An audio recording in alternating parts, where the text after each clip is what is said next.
Et Saïd, lui, distinguera l'expert de l'intellectuel.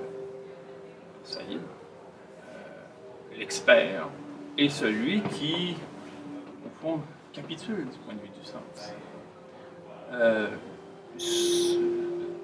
Vend son esprit sur le mode de la force de travail à des détenteurs de capitaux qui ont besoin d'acteurs qui produisent des formes symboliques légitimant l'ordre établi. L'expert,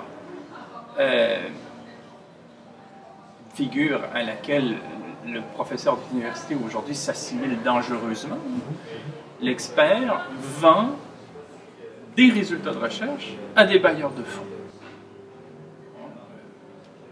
TransCanada, par exemple, veut faire passer un pipeline à travers le Québec et va se tourner vers des conseillers en relations publiques qui vont leur dire financer une équipe de recherche universitaire qui va évidemment, puisque vous avez, vous êtes les clients, vous avez toujours raison, vous avez diligenté une étude qui vont produire des résultats qui vous satisferont et donneront de la crédibilité scientifique à votre projet qui est de faire passer un pipeline à travers le Québec en prétendant qu'il n'entraîne aucune conséquence fâcheuse au point de vue de l'écologie.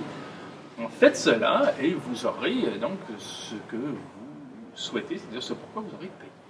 Du moment qu'on est dans un ordre où l'argent joue un rôle important et où chacun a pour fin de mener des opérations de recherche par rapport à des clients, que sont les instances subventionnelles, dès qu'on est engagé dans une logique comme ça, on risque de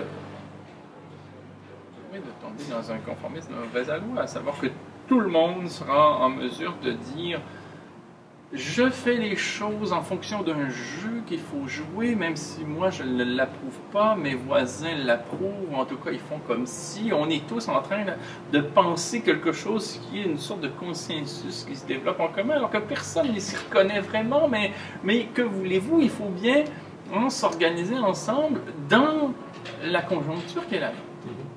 Et cette attitude-là, c'est-à-dire penser en fonction d'intérêt, penser en fonction d'un processus qui nous échappe, penser en fonction de ce que les autres peuvent penser, est une attitude qui est contraire à l'éthos intellectuel. Il s'agirait au contraire de prendre des distances, de mettre en perspective ce qui se joue et d'en questionner les modalités. La pertinence, en fait, c'est forcément de dire ce qui a été dit.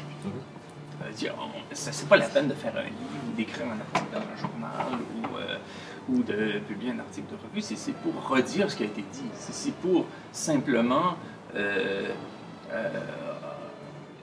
immuniser davantage, renforcer davantage, cautionner davantage la doxa. J'aime beaucoup la phrase de Gilles Deleuze qui dit que la philosophie consiste à créer des concepts. C'est-à-dire à dire ce qu'il y a à être dit et qui n'a pas été entendu ou suffisamment corroboré, soutenu, etc. Forcément, s'il y a des choses qui n'ont pas été dites, c'est parce qu'il y a un intérêt à ce qu'elles ne le soient pas.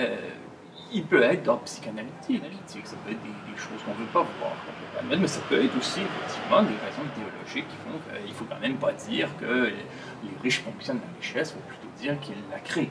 Bon, il y aura donc d'autres cas de figure, mais quelle que soit la raison, il est rare que des choses ne sont pas dites parce qu'il n'y a pas quelque part des intérêts à ce qu'elles restent tues. Un intellectuel qui se contente d'être expert et de produire des résultats de recherche à l'aune des attentes des bailleurs de fonds et qui peut laisser ces résultats de recherche-là être utilisés par d'autres aux fins de trafic d'influence ou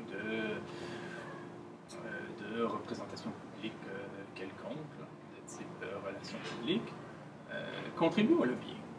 On n'a pas nécessairement à s'engager soi-même dans le